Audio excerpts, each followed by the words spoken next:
Bonjour à tous, c'est toujours le frère Zulu là dans l'émission dans les relations cachées de la parole du Dieu véritable. Je rends grâce à Dieu, le créateur du ciel, de la terre, de toute forme de vie, de ce que le grand glorieux est terrible. Aujourd'hui, je vais donner une autre sorte d'enseignement sur doit-on invoquer le sang du Christ. Parce que vous savez qu'actuellement, plein de gens, même dans les ensembles, même dans les soi-disant religions, ils invoquent beaucoup le sang. Et principalement, d'autres invoquent beaucoup le sang du Christ. Et ils demandent que le sang du Christ vienne couvrir les maisons, puisse protéger les sommeils, puisse purifier les pensées, puisse préserver des souillures du corps. Et nous allons donc voir bibliquement si on doit invoquer le sang du Christ, si c'est diabolique ou pas. Donc, vous savez qu'il est dit dans Proverbe 19 que le manque de sens n'est bon pour personne. Et dans Proverbe 25 la gloire de Dieu est de cacher des choses et la gloire des rois est de sonder les choses. Et encore dans Deutéronome 29 que les choses cachées sont à Dieu, au Père Tout-Puissant. Et les choses révélées sont à vous, sont aux créatures, sont aux humains. Mais ce Dieu grand, glorieux, rédit et terrible, dit dans Jérémie 33:3, demande-moi, je te relèverai des choses cachées, des choses que tu ne sais pas. Ce que vous ne savez pas, c'est quoi? C'est qu'on va entrer d'abord par l'Esprit de Dieu, bien entendu, le véritable Saint-Esprit que les apôtres ont reçu dans Jean 20:22. Nous allons entrer dans l'Exode chapitre 12 au verset 23 à 24, où selon l'histoire, c'est-à-dire selon la Torah, selon l'Exode, Moïse était en Égypte, et quand il devait sortir de l'Égypte, Dieu devait protéger le peuple, c'est-à-dire Dieu devait envoyer le fléau. Vous voyez? Mais ça, on parlera encore de ça une autre fois, par rapport à le personnage de Moïse, c'est-à-dire de Moïse, parce que plein de gens posent des questions maintenant. Est-ce que, vu que j'avais démontré que les 400 ans d'esclavage en Égypte n'ont pas pu avoir lieu, est-ce que Moïse, le personnage de Moïse, a-t-il réellement existé? Donc, pour ça, on parlera de ça dans une autre vidéo, quand le Père le voudra. Mais toujours est-il que dans Exode chapitre 12, verset 23 à 24, il est dit, quand le Seigneur parcourra l'Égypte pour frapper du fléau et qu'il verra le sang sur le linteau et sur les deux montants de la porte, le Seigneur passera et il laissera pas le destructeur et son fléau entrer chez vous. Point. Donc on vous apprend ici là que Dieu Tout-Puissant, il dit à Moïse que de mettre le sang sur le linteau, dans d'autres versions on dit sur le poteau, sur les battants à l'entrée des portes, d'autres c'est sur les portes. Et quand Dieu verra le sang, il ne permettra pas plutôt que le destructeur puisse passer, puisse entrer, puisse frapper avec son fléau. En fait, le sang, c'était une sorte de protection. Le sang, c'était un signe, c'était une métaphore, c'était un symbole, c'était une représentation symbolique. Donc, nous allons donc voir c'est quoi ce sang-là. Est-ce que c'est un sang réel ou bien c'était une métaphore? Mais avant ça, Dieu dit ici là que le destructeur ne passera pas. En fait, le destructeur c'est qui? Le destructeur c'est un ange. Vous voyez? C'est un ange qui vient de la part du Père Tout-Puissant. Il est là, c'est l'exterminateur, c'est le destructeur. Et il vient avec le fléau. Le fléau c'est quoi? C'est sa garde rapprochée. Quand il dit sa garde rapprochée, ce sont ses compagnons, ce sont ses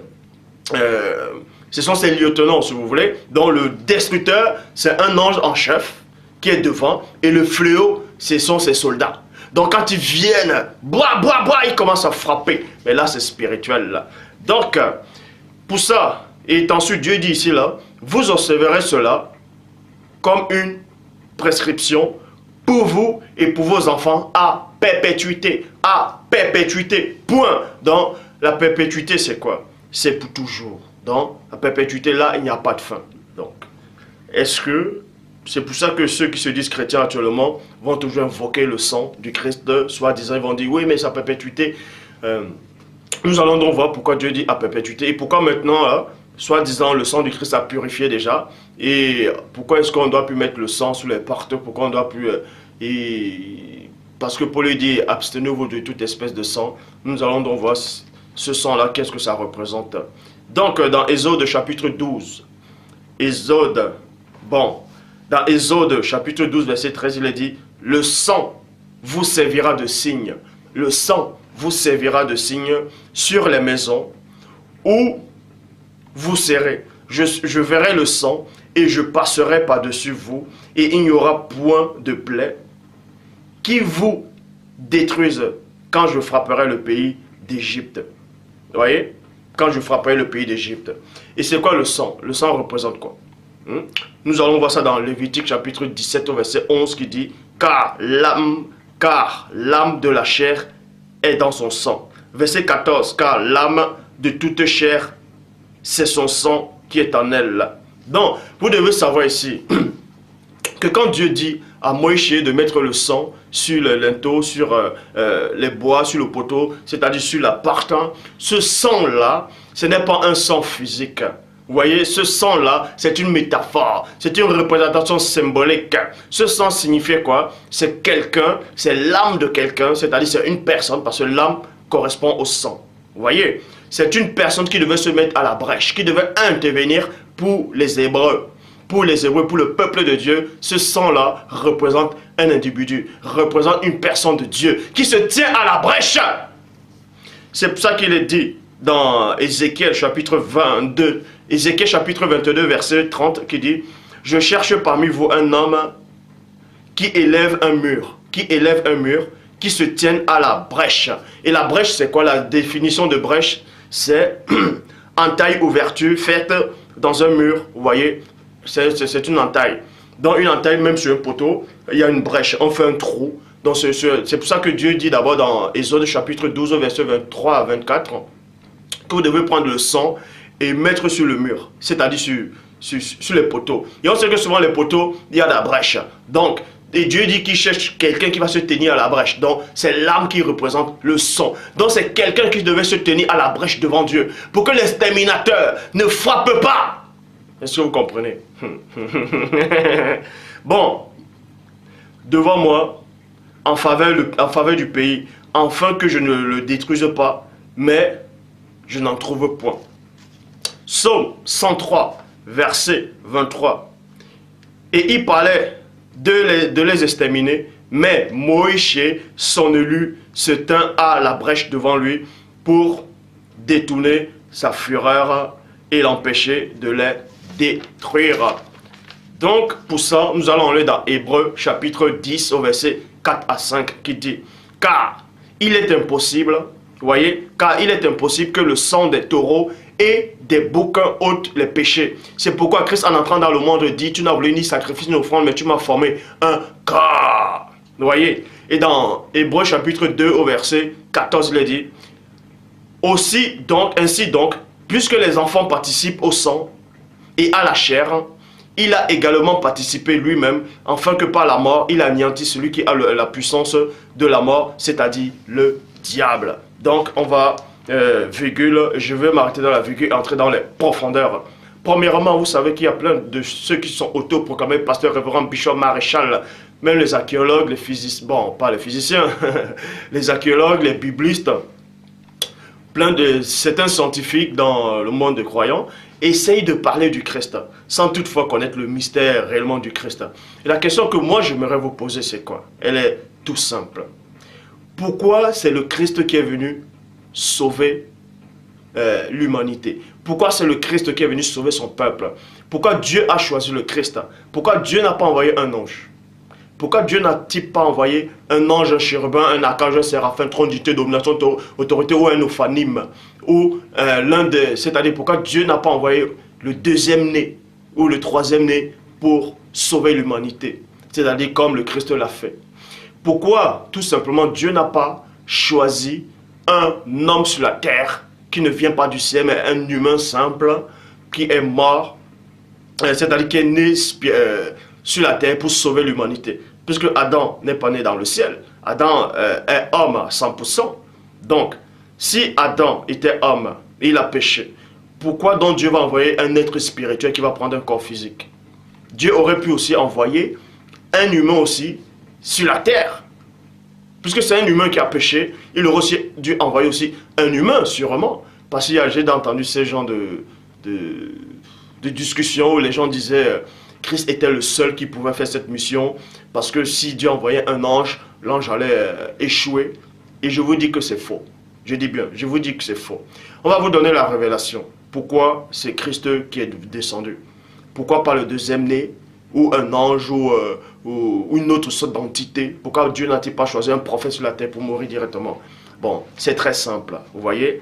C'est pour ça que je dis, vous ne connaissez pas qui est le Christ. Vous ne connaissez pas, personne de vous n'a assisté au conseil du Père quand Christ descendait. On va vous expliquer ces choses-là. Donc, Dieu a envoyé le Christ tout simplement parce que, en tout cas, Dieu a envoyé le Christ, lui, le premier-né. Pourquoi? Parce que celui qui a fait pécher l'homme, c'est-à-dire celui qui a fait en sorte que le péché entre dans le monde, c'est une entité, c'est un esprit. Comprenez la révélation à tous ceux-là qui se disent pasteurs. Là. Comprenez la révélation avec vos gros ventres remplis de chikwang. Comprenez la révélation avant de dire que Dieu a tant aimé le monde qu'il a envoyé son Fils, afin que quiconque croit en lui. Il faut savoir pourquoi il a envoyé ce Fils-là. Et ce Fils-là n'est pas le Fils unique. Il n'est pas le Fils unique, il est le Fils premier-né. La notion de Fils unique n'existe pas. Parce que le Christ lui-même dans la parabole, c'est-à-dire, il a expliqué, il a raconté une histoire par rapport au Fils prodigue. C'est un père qui représentait le Père lui-même, c'est-à-dire Dieu, et le Père avait deux fils, vous voyez, un qui est sorti, qui a fait n'importe quoi, puis il est revenu, et le Père l'a accueilli. Donc, vous devez comprendre ici, là, que la notion de Fils unique n'existe pas. C'est pendant le concile de Nicée qu'ils ont instauré cela. Hein? Bon, mais pourquoi Dieu a spécialement envoyé le premier-né? Tout simplement parce que Satan, l'ancien jadis chérubin, ou le premier déchu, a fait en sorte que le péché vienne dans le monde. Est-ce que vous comprenez? Il a séduit une femme, et la femme a séduit son mari, a écouté la voix de son mari. Plutôt, le mari écoutait la voix de sa femme. Donc, à cause de Satan, c'est-à-dire à cause d'un esprit qui venait du ciel, qui venait d'en haut, le péché est venu dans le monde. C'est pour ça qu'il a fallu aussi qu'il y ait aussi un esprit qui vienne sur terre. Comprenez? Il a aussi fallu qu'un esprit vienne sur terre pour racheter ce péché-là qu'un autre esprit, c'est-à-dire qui venait d'en haut aussi, avait introduit dans le monde. Premier point. Ça, cet enseignement, vous allez entendre ça nulle part ailleurs. C'est la première fois que vous entendez ça. Pourquoi le Christ est venu. Pourquoi c'est lui-même qui est venu en fait. Donc, Satan étant un être spirituel est descendu sur terre. Il a pris un corps physique. C'est-à-dire il a possédé un serpent. Un corps physique fait de chair, de sang et d'os. C'est la raison pour laquelle il a fallu aussi qu'un être spirituel aussi puisse descendre et prendre aussi un corps. C'est pour ça que Christ aussi a pris un corps physique. Donc il devait être égalité déjà. Et pourquoi maintenant c'est Christ lui qui est venu? Pourquoi c'est le premier-né qui est venu? Pourquoi pas le deuxième-né? Tout simplement parce qu'il est dit dans Job chapitre 18 au verset 13. Les parties de sa peau sont l'une et l'autre dévorées par les membres, par ses membres. Vous voyez, je répète, dans Job chapitre 18 verset 13, les parties de sa peau sont l'une d'après l'autre dévorées. Ses membres sont dévorés par le premier-né de la mort. On vous apprend que Satan, l'ancien jadis chérubin ouin, est le premier-né de la mort. C'est-à-dire, c'est le premier fils de la mort. C'est le premier-né de la mort. Il a aussi fallu l'équivalent du premier-né de la mort, c'est-à-dire le contraire. Il a fallu le premier-né de la vie, parce que Dieu est la vie lui-même. Il est la vie éternelle. Dans Jean 17,3, la vie éternelle est de te connaître, toi, le seul vrai Dieu. Donc, Dieu étant la vie lui-même, il a fallu que le premier-né de la vie puisse venir affronter le premier-né de la mort. Ça s'appelle l'égalité. Parce que Dieu ne commet pas d'erreur. Je répète encore. Christ est venu. C'est Christ lui-même. Le premier-né est descendu. Pourquoi? Parce que celui qui a introduit le péché dans le monde, qui a fait en sorte que le péché vienne dans le monde, c'est un être spirituel qui est descendu. Et qui a pris un corps physique. C'est-à-dire qui a pris l'apparence du serpent. On parle de ça d'Apocalypse chapitre 12 au verset 9. Il fut précipité le grand dragon, le serpent ancien qui est le diable et Satan. Donc, ce jadis chérubin ou cet être spirituel est descendu sur la terre, il a pris un corps physique, c'est-à-dire en forme de serpent. Il a séduit la femme. Et c'est lui qui est le premier-né de la mort. Le premier-né de la mort. Il a aussi fallu qu'un être spirituel aussi puisse descendre, prendre aussi un corps. Mais sauf que lui, il a pris un corps humain. Et il aussi étant le premier-né de la vie, premier-né de la vie contre le premier-né de la mort. Parce que Dieu ne se trompe pas. Vous voyez? Donc, ça, c'est logique. Donc, avant de venir prêcher que Dieu a envoyé son fils, il faut savoir pourquoi il a envoyé ce fils-là. Pourquoi c'est lui qui l'a envoyé. Donc, arrêtez de raconter des hérésies en disant si Dieu avait envoyé le deuxième-né, ou bien s'il avait envoyé un ange, s'il avait envoyé le troisième-né, ou bien s'il avait envoyé un chérubin, un séraphin, ils allaient échouer. C'est faux. C'est complètement faux.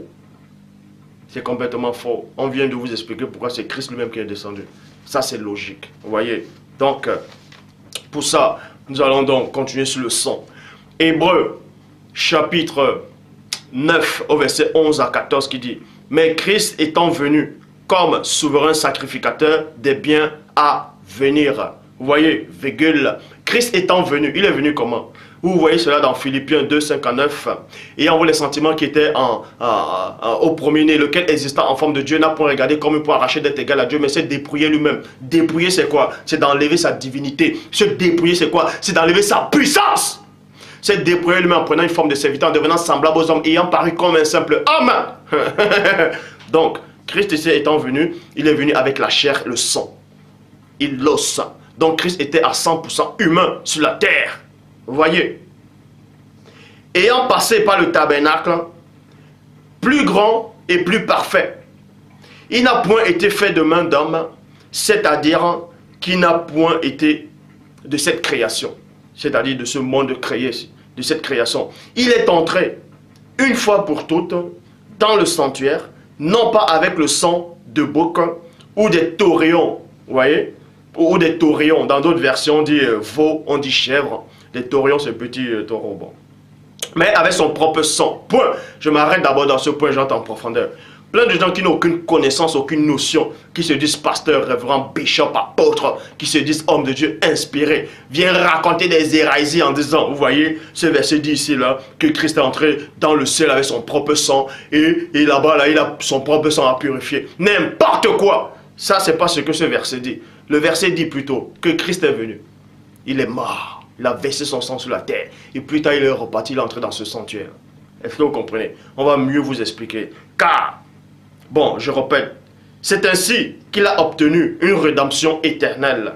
Car si le sang des taureaux et des boucs et la cendre de la génisse, qu'on reprend sur ceux qui sont souillés, les sanctifie quant à la pureté de la chair, virgule, si cela est vrai, virgule, le sang du Christ doit être encore beaucoup plus puissant. Point. En effet, par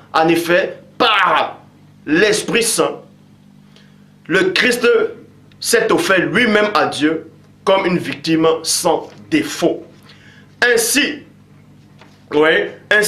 il purifiera notre conscience abîmée par des actions qui conduisent à la mort. Point. Alors, nous pouvons servir le Dieu vivant. Verset 24. Verset 24. En effet, le Christ n'est pas entré dans un temple fait de mains d'hommes, des mains humaines plutôt. Ce temple-là, c'est seulement la copie, vrai lieu saint. Mais c'est dans le ciel, même que le Christ est entré, où il se présente maintenant en notre faveur devant Dieu. Il est entré dans ce temple-là après sa mort dans le ciel. Et non, Christ n'est pas mort dans le ciel. Donc le sang de Christ n'a pas été versé dans le ciel. Donc tous ceux-là qui n'ont aucune connaissance, qui viennent dire, ouais mais on invoque toujours le sang de Christ parce qu'actuellement le sang de Christ dans le ciel est toujours en train de purifier. N'importe quoi. La parole dit dans Hébreux, chapitre 10 au verset 12, dans la Bible en français courant, le Christ, par contre, a offert un seul sacrifice pour les péchés, virgule. Il a offert ce sacrifice, pas dans le ciel, mais sur la terre. Et cela pour toujours. Pour toujours, donc le sacrifice, le sang de Christ a coulé une seule fois. C'était sur la terre, c'était sur le bois, c'était sur le poteau. C'est là où son sang a coulé. Son sang n'a pas coulé dans le ciel. Son sang a coulé là, sur la terre. Frère, c'est que, bon, pour toujours. Puis il s'est assis à la droite de Dieu. Puis, vous voyez, on vous dit qu'il a fait le sacrifice, donc son sang a coulé sur la terre. Maintenant on dit puis. Le puis là c'est quoi? C'est que c'est après sa résurrection, il est reparti. Il est reparti. C'est pour ça qu'il est dit dans 1 Corinthiens. Donc pour tous ces amateurs qui invoquent le sang de Christ, vous êtes fous. Je dis bien vous êtes fous. Vous avez perdu la tête. Vous pouvez peut-être penser une injure, vous êtes devenu fou. C'est la folie en fait. C'est le démon que vous invoquez. Vous êtes des cannibales. Vous êtes des vampires spirituels. Vous avez perdu la raison. Les chromosomes spirituels. Donc, tous ceux qui invoquent le sang du Christ pour vous purifier, pour purifier vos maisons, vous êtes une abomination devant Dieu. Je dis encore, Christ dans le ciel n'a pas le sang. Est-ce que vous comprenez? Christ n'a pas le sang dans le ciel. Parce qu'il est dit dans 1 Corinthiens, chapitre 15, verset 50, dans la Bible du Semeur, 1 Corinthiens 15, 50, la Bible du Semeur, ce que je dis, frère, c'est que nos corps de chair et de sang ne peuvent accéder au royaume de Dieu. Mais comment vous allez me dire que Christ accède au royaume de Dieu avec son corps physique, et son corps physique, il y a le sang, mais vous invoquez encore ce sang-là pour que ce sang puisse vous purifier, alors que Paul vient de dire le contraire, que la chair physique et le sang ne peuvent parler dans le royaume du Père. Donc Christ vient violer cette loi-là, alors que Paul y parlait, selon la Bible, par le Saint-Esprit. Le Saint-Esprit, qui est l'Esprit de vérité, va se contredire, il va contredire Christ, ou Christ va contredire le Saint-Esprit. Réfléchissez quand vous venez invoquer du n'importe quoi. Réfléchissez. Dans la Bible, parole de vie, ce qui est fait de chair et de sang ne peuvent pas participer au royaume de Dieu. Bible du Semeur, comme je viens de lire, c'est que nos corps de chair et de sang ne peuvent accéder au royaume de Dieu. Romains 10, verset 13, dit quoi?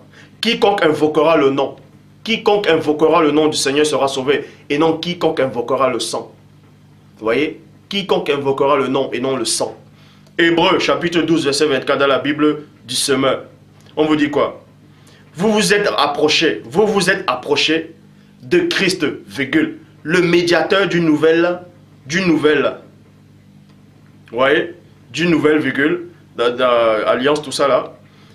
Dans deux versions, on dit, normalement c'est une nouvelle alliance, et de son sang répandu, qui parle mieux encore que celui d'Abel. On a dit son sang répandu, et non son sang qui continue à se répandre. Son sang qui s'est répandu, c'est dans le passé. C'est dans le passé. Donc, si vous invoquez encore le sang de Christ, c'est comme si vous le reprenez, vous le remettez sur le bois pour que le sang coule encore. Est-ce que vous comprenez? Donc, on n'invoque pas le sang de Christ. C'est une abomination. Le sang représente quoi? Ça représentait l'âme de quelqu'un qui s'est sacrifié. Donc, quand le sang de Christ a coulé, ça représentait, c'est-à-dire sa mort. C'est-à-dire, il se tenait à la brèche. C'était le fils de la vie, le premier fils de la vie, contre le premier fils de la mort. C'était un combat qui se sont livrés. Vous voyez, c'est un combat qui s'est livré. Donc, arrêtez une bonne fois pour toutes. Comme vous pouvez constater, la vidéo n'a pas mis long en fait. C'était juste un petit aperçu pour vous montrer en fait le pourquoi Christ, pourquoi c'est lui qui est venu. Christ est venu parce que c'est un être spirituel. Étant être spirituel, il a fallu qu'il descende parce que c'est un être spirituel qui a fait en sorte que le péché vienne dans le monde. Et cet être spirituel, connu sous le nom de l'ancien jadis chérubin 1, a possédé un corps, c'est-à-dire un corps physique fait de chair, de sang et d'os, de sang. C'est pour ça que le fils du Père, c'est-à-dire l'un des fils du Père, le premier-né, aussi est descendu, il a aussi pris un corps. Ça, c'est la logique. Maintenant, Satan étant le premier-né de la mort, il a fallu que le premier-né de la vie vienne l'affronter. C'est pour ça que c'est le Christ lui-même qui est venu. Et son sang a coulé une seule fois, et son sang ne coule plus. Donc, tous ceux qui invoquent le sang de Christ, vous êtes une abomination devant Dieu. Vous êtes une abomination devant Dieu. Je dis bien une abomination. Quiconque invoquera le nom du Seigneur sera sauvé, et non quiconque invoquera le sang. C'est fini. Il a versé son sang une seule fois. Donc, arrêtez une bonne fois pour tout d'invoquer le sang. Mais vous ne savez même pas ce que vous invoquez. Vous ne savez rien. Arrêtez quand vous priez, vous ne savez même pas ce que vous dites. Vous ouvrez vos bouches, blablabla, vous dites, vous parlez en langue. Vous invoquez le sang de Christ, vous criez. Mais attendez. Faites attention avec les choses spirituelles. Faites très attention. Si vous ne connaissez pas les choses spirituelles, faites très attention. Faites très attention. Faites très attention. On n'invoque pas le sang du Christ. Mais mais...